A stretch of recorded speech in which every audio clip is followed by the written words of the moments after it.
कई सारी बातें होती हैं उस पागल खाने के बारे में।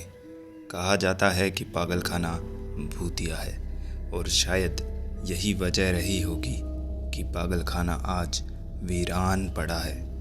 लोगों का कहना है कि कोई इस पागल खाने के आस पास भी भटकता है तो उसकी रातों की नींद हराम हो जाती है। लेकिन राहुल, पंकज, मीरा और प्राची, ये चारों दोस्त मानते हैं कि भूत कुछ नहीं होता और पागल खाने के बारे में फैली ये सारी बातें झूठ हैं। और अपनी बात को पुख्ता से पुख्ता करने के लिए ये चारों दोस्त पहुँचे उसी पागल खाने में। रात के 11 बज चुके थे और पागल खाने के चारों तरफ सन्नाटा पसरा पड़ा था। राहुल ने आगे बढ़कर दरवाज़ा खोला और कई महीनों से बंद वो दरवाज़ा एक आवाज़ के साथ खुला। दरवाज़ा खुलते ही मानो बरसों से अंदर कैद हवा का एक झोंका दरवाज़ा खुलते ही आज़ाद हुआ और चारों दोस्तों के चेहरे को छूता हुआ निकल गया। चारों अंदर घुसे। अंदर घुसते ही सिलन की एक बदबू चारों ने सूंघी। खैर, धीमे धीमे चारों दोस्त टॉर्च लाइट में आगे बढ़ रहे थे। सबके कदमों की आवाज़ पागल खाने के उस हॉल में गूंज रही थी। प्राची ने कहा, यार ये पागल खाना सच में डरावना तो है। तो इस पर राहुल ने हंसते हुए कहा, तुम्हें डर लग रहा है क्या? मुझे डर नहीं लगता, आई समझ में बात। तो पंकज ने कहा कि जिसको डर नहीं लगता वो अपना हाथ ऊपर करो। राहुल ने पंकज को बीच में ही रोकते हुए कहा, अच्छा सुनो मेरी बात, अब यहाँ आ ही गए हैं तो क्यों ना कुछ थ्रिल एक्सपीरियंस कर लिया जाए। मीरा ने कहा, कैसा थ्रिल राहुल? राहुल ने कहा, हम यहीं से चारों अलग अलग कमरे में जाएंगे और 2 मिनट वहीं बिताकर वापस इसी जगह पर मिलेंगे। इससे पता चल जाएगा कि कौन डरपोक है और कौन नहीं। सब ने राहुल की इस बात पर हामी भरी और राहुल के 3 काउंट करते ही चारों दौड़कर अलग अलग कमरे में घुस गए। चारों कमरों के दरवाजे खुलने की और फिर धड़ाम से बंद होने की आवाज़ हुई। 2 मिनट तक उस पागल खाने में पहले सा गुप्त सन्नाटा पसरा और 2 मिनट बाद उसी जगह पर जहां आना तय हुआ था वहां राहुल, पंकज और प्राची तो आए, लेकिन मीरा नहीं आई। प्राची ने आवाज़ लगाई, अरे मैडम, हो चुकी है 2 मिनट, आ भी जाओ अब बाहर। लेकिन सामने से कोई जवाब नहीं आया। तो राहुल मीरा को पुकारते हुए उसी कमरे तक गया जहां मीरा गई थी। दरवाज़ा खोलकर अंदर टॉर्च लाइट घुमाई और एक सहमी सी आवाज़ में पुकार कर सबको अंदर बुलाया, दोस्तों ज़रा यहाँ आओ तो। पंकज, प्राची भी राहुल के पीछे पीछे उसी कमरे में पहुँचे तो पाया मीरा उस कमरे के स्ट्रेचर पर अपने हाथ पैर फैलाकर किसी मरीज की तरह लेटी थी। प्राची ने मीरा को पुकारा, लेकिन मीरा बिना हिले डुले वैसे ही लेटी रही जैसे लेटी थी। राहुल ने कहा कि ये हमें डराने की कोशिश कर रही है और इतना बोलकर राहुल मीरा की तरफ चला और जब राहुल मीरा से केवल 4 कदम ही दूर था तो अचानक रुका, क्योंकि मीरा अचानक से स्ट्रेचर पर उठकर बैठी।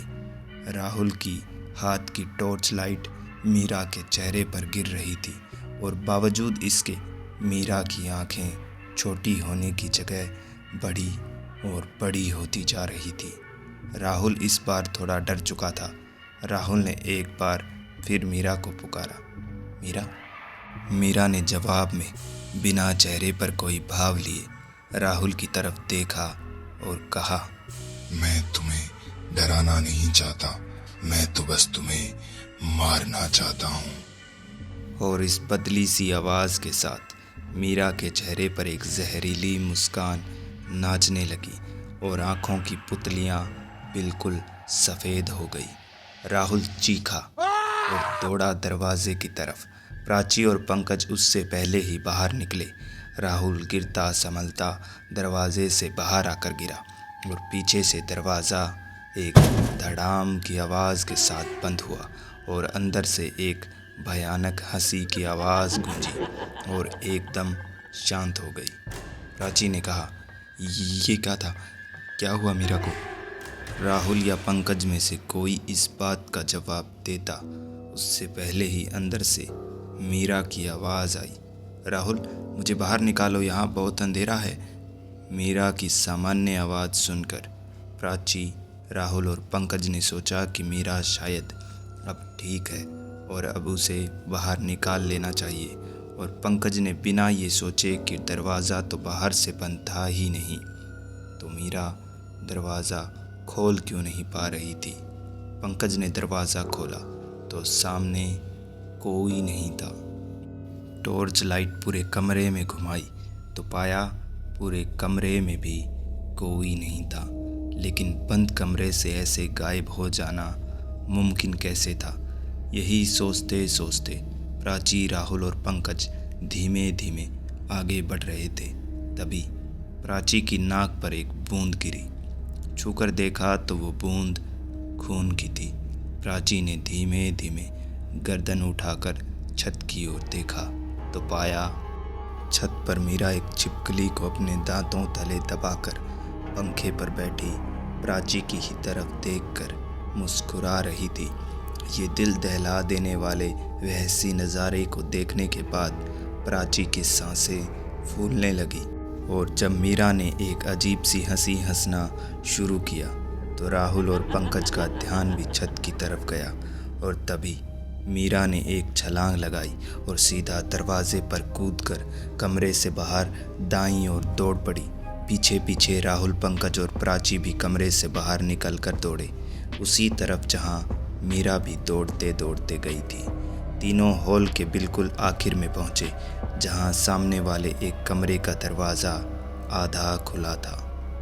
तीनों दोस्त मीरा को पुकारते हुए टॉर्च लाइट में उस कमरे में घुसे। अंदर सामान बिखरा पड़ा था। शायद ये कमरा इस असाइलम का स्टोर रूम रहा होगा।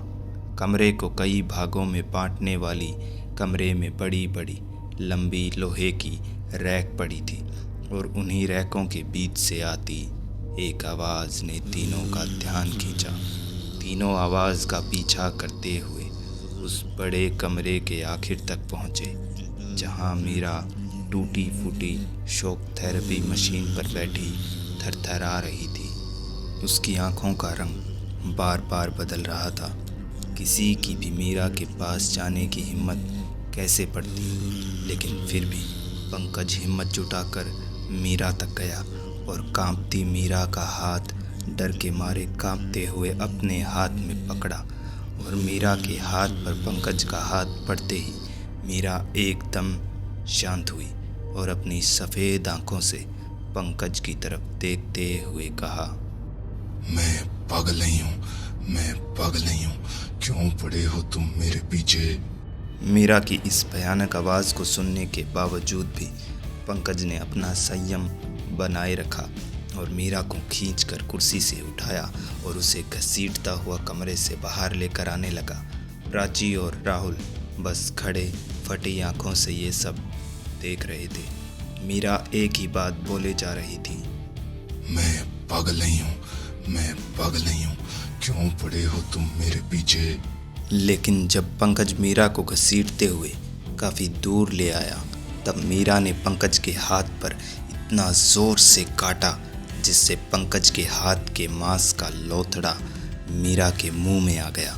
पंकज चिल्लाकर ज़मीन पर गिर पड़ा और मीरा पंकज के हाथ का मांस मुंह में ही दबाकर पीछे दौड़ पड़ी।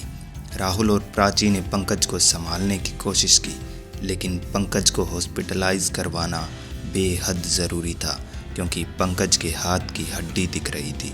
राहुल और प्राची ने पंकज को उठाया और उसे पागलखाने से बाहर लेकर आए। उसे गाड़ी में डाला। प्राची ने हिम्मत करके पंकज के हाथ पर एक कपड़ा लपेटा। दर्द में पंकज के चेहरे पर बेहोशी सी छाने लगी थी। राहुल ने जितनी उससे हो सकी उतनी तेज़ गाड़ी भगाकर हॉस्पिटल तक पहुंचाई। हॉस्पिटल पहुंचते ही पंकज को इमरजेंसी में एडमिट करवाया गया और राहुल ने तुरंत फ़ोन करके पुलिस को बुलाया। पुलिस हॉस्पिटल पहुंची। राहुल ने पुलिस को सारी बात बताई। पुलिस राहुल को लेकर उसी पागलखाने गई जहां उनको मीरा एक मरी हुई बिल्ली का सड़ा मांस खाती हुई मिली। मीरा को काबू करके वहाँ से निकाला गया। मीरा आज पागलखाने में भर्ती है। उससे कोई मिलने जाता है तो वो एक ही बात कहती है, मैं पागल नहीं हूँ, मैं पागल नहीं हूँ, क्यों पड़े हो तुम मेरे पीछे। ढेर सारी रिसर्च के बाद प्राची को पता चला कि उस पागलखाने को भूतिया पागलखाना क्यों कहा जाता है। दरअसल उस पागलखाने में एक ऐसे पागल को रखा गया था जो लोगों के कान काट कर खा जाता था, उंगलियां चबा जाता था। शॉक थेरेपी देने के दौरान उसकी इसी पागलखाने में मौत हुई थी और उसके मरने के बाद जब पागलखाने में कई बार उसी पागल की आत्मा को देखा गया और कई सारी आत्महत्या हुई, तब उस पागलखाने को हॉन्टेड डिक्लेयर करके बंद कर दिया गया। कहा जाता है कि वो पागल एक ही बात बोलता था, मैं पागल नहीं हूँ, मैं पागल नहीं हूँ, क्यों पड़े हो तुम मेरे पीछे। मैं हूँ सैम और ये थी रेड स्केरी पॉडकास्ट में आज की कहानी।